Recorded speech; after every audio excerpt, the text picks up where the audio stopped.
Welcome to the CoastalCraftFilAm channel. Today we are going to be unboxing this desktop set. It's called a cloud mouse pad.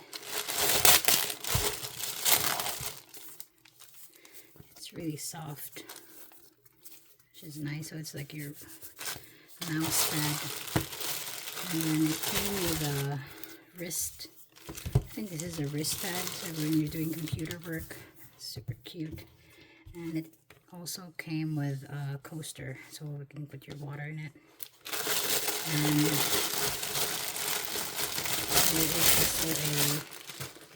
this one is called a desktop mat.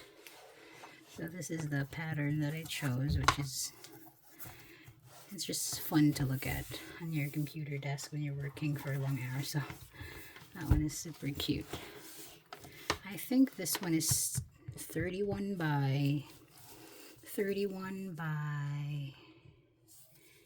12 inches, I believe. So they have different sizes, but this is like a medium size. So look at the picture. It's some fish, flowers, and a cat.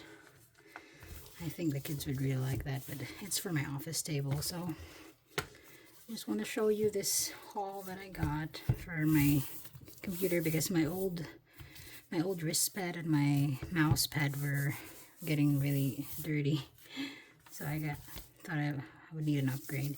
So there's a thing that you need to peel here, and I'll peel that later, but for now that's our video. Thank you for watching. Bye bye.